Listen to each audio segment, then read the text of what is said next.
other side. Stop struggling against my demons. Stop thinking life has... Hello everybody, welcome back to the channel and welcome back to another horror movie review. Today we'll be doing the review on the 1996 film Scream. This film by far is probably one of the most controversial films ever set foot into the horror movie genre, given the fact it has 6 sequels. And the heart-pounding genre-defying masterpiece that is Scream, the terror classic of horror films, collides head-on with the postmodern twist. Buckle up for a spine-tingling thrill ride where young Casey Becker's casual phone chat with a mysterious caller turns into a deadly game of wits and screams. We later then meet Sidney Prescott, a resilient young woman grappling with her mother's gruesome murder as Sidney navigates her own life and love. The vengeful specter of her past rears its chilling head, threatening to claim her sanity and, of course, her life. A small town gripped by fear and rumors bears witness to a nightmarish web of secrets and betrayals, but is merely the handiwork of a run-of-the-mill serial killer or something far more sinister lurking in the shadows. In the midst of teenage rebellion, passion, and angst, Sidney's world descends into chaos as the line between reality and horror movie fiction blurs. A relentless reporter seeks the scoop of a lifetime, while the bumbling deputy adds a dash of humor to the madness. When a high school party turns into a house of horrors, it's race against time to unmask the killer before the final credits roll. It is crazed slasher from the past, a vengeful ghost, or someone far closer and more sinister than Sidney could ever have imagined. With a finale that will leave you breathless, Scream delivers a fresh and self-aware take on the classic horror genre. Buck the trend and prepare for a blood-curdling roller coaster that will make you rethink you thought you knew about scary movies. The film opens with a terrifying scene as young Casey Becker, played by Drew Barrymore, receives a series of anonymous phone calls from an unidentified caller. Initially, it appears to be the wrong number, but the caller quickly escalates the conversation, revealing his sinister intentions. That makes it even more chilling is that he can see Casey. He forces her to engage in a macabre game of movie trivia in exchange for her life and the life of her boyfriend Steve, who is tied up outside on her patio. Tragically, the caller killer kills Steve, and terrified Casey continues to answer the horrifying questions. As the situation intensifies, the caller, dressed in the black costume with a white ghost mask, breaks into the Casey's house. A tense Casey unfolds, with Casey struggling for her life. However, her parents arrive home oblivious to the horror happening inside. Casey is ultimately stabbed in the chest and strung up in the backyard for her parents to discover. The story shifts to Sidney Prescott, played by Neve Campbell, and her boyfriend Billy Loomis, played by Skeet Ulrich. Billy sneaks into Sidney's room attempting to be intimate, but Sidney is hesitant, wanting to remain a virgin.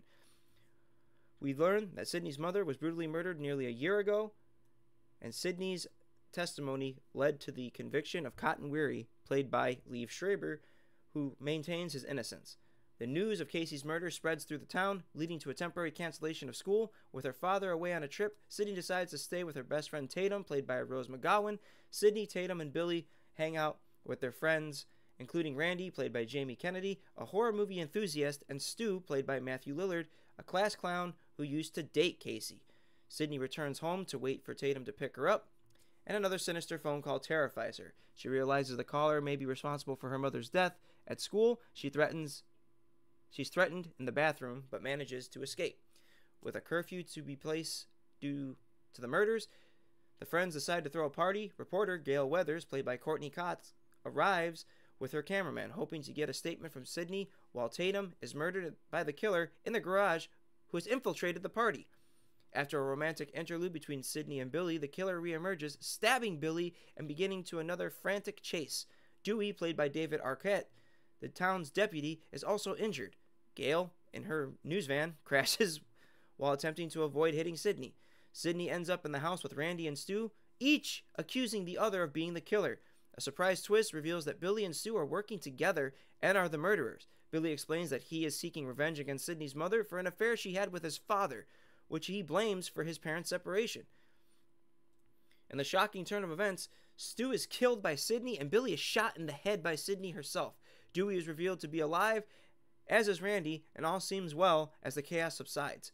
Gail reports on the night's events, leading the town to contemplate the real-life horror that unfolded in their community. Now, as we look further into this entire thing, as we break down the plot by act. Act 1, pretty much breaking down, the film opens with Casey Becker receiving the anonymous threatening phone calls from the unidentified caller. The caller reveals he can see her and forces her to answer movie trivia questions in exchange for her and her boyfriend's lives. Casey's boyfriend Steve is brutally killed by the caller. The caller, dressed in black costume and the white ghost mask, breaks into Casey's house and chases her. Casey's eventually killed, and her body is displayed for her parents to find. Following that is Act 2. We meet Sydney Prescott and her boyfriend Billy Loomis. Sydney's mother was murdered a year ago, and Sydney's testimony led to the conviction of Cotton Weary, who claims his innocence. A school cancellation follows Casey's murder. Sydney decides to stay with her friend Tatum. Sydney, Tatum, and Billy and their friends, including Randy and Stu, hang out, which leads us into Act 3, where Sydney is terrorized by a mysterious caller. She faces threats at school and escapes. A curfew is imposed on the town, but the friends decide to throw a party anyway. Reporter Gail Weathers and her cameraman arrive to cover the story. Tatum is killed by the killer during the party, leading us into Act 4, where Sydney and Billy have an intimate encounter. The killer reappears, stabbing Billy and beginning a chase. Dewey the deputy is also injured. Gail's new van crashes. Sydney ends up in the house with Randy and Stu, who accuse of each other of being the killer. Rolling into Act 5, a shocking twist reveals that Billy and Stu are the murderers. Billy explains his motive, seeking revenge against Sydney's mother. Stu is killed by Sydney, and Billy is shot in the head. Dewey and Randy are revealed to be alive. Gail reports on the night's events, leaving the town to process the horrors that have unfolded. Now the question beckons, what is the originality to the film? Scream was set in 1996 as an American horror film directed by Wes Craven and written by Kevin Williamson. The film was produced by Kathy Conrad and Carrie Woods. It was released by Dimension Films, a division of Miramax, and it became a major success both critically and at the box office. The concept for Scream was inspired by real-life events, particularly the case of the Gainesville Ripper, a serial killer who terrorized the college town of Gainesville, Florida in the early 1900s. The early 1990s. My apologies. The Gainesville Ripper's crimes, which included a series of gruesome murders, deeply affected Kevin Williamson, the screenwriter of Scream. Williamson's script aimed to explore and deconstruct the conventions of the horror genre, which incorporated elements of self-awareness and humor.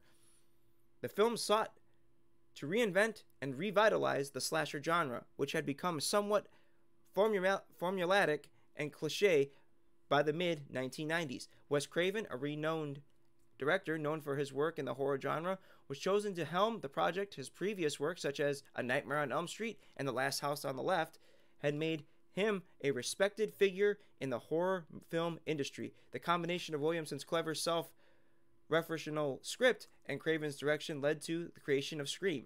The film was a critical and commercial success, praised for its innovative approach to the genre and its ability to both pay homage to the subvert classic horror movie tropes. Scream also helped reinvigorate interest in the slasher subgenre and spawned a successful franchise and several sequels. Now we're going to roll into my overall rating of the film. The plot and the story get an 8.5 out of 10. The film's plot is clever and self-aware to take on the horror genre, blending elements of suspense, humor, and mystery.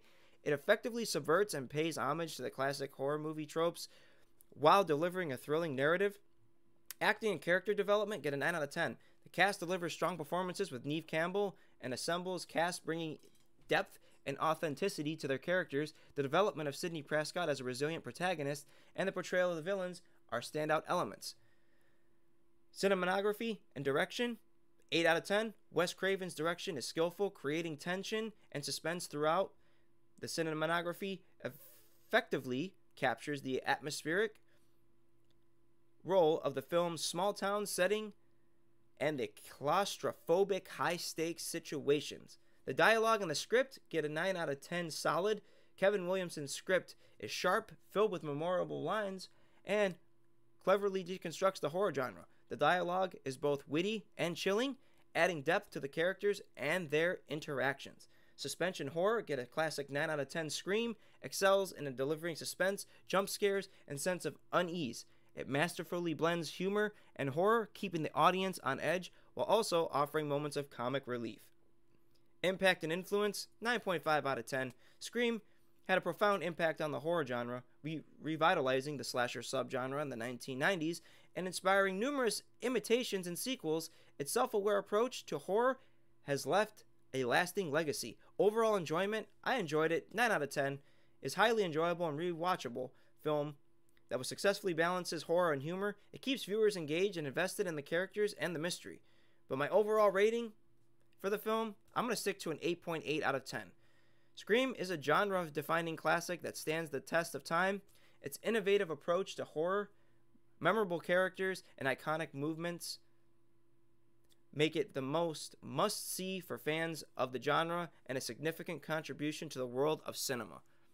If you guys like this review, make sure you guys drop a like and subscribe to the channel for more content just like this. It would be greatly appreciated. Ring that notification bell to stay notified of upcoming content just like this. And always remember, guys, keep with the horror genre. You never know what can come out next. This has been my review on the 1996 Wes Craven film, Scream. I hope you guys enjoyed this. If you guys enjoyed this, leave comments in the comment section down below. Check out my description for all the other channels that I follow and, of course, appreciate and support. If you guys would like to make a suggestion of a horror movie film for me to leave a review on, leave it down in the comment section below. But until then, guys, stay terrified, and I will see you all in the next one. Take care, guys. Running again, crushing my brain with the candlelight. Losing my breath, losing myself, dreams are out of sight. Stop struggling again.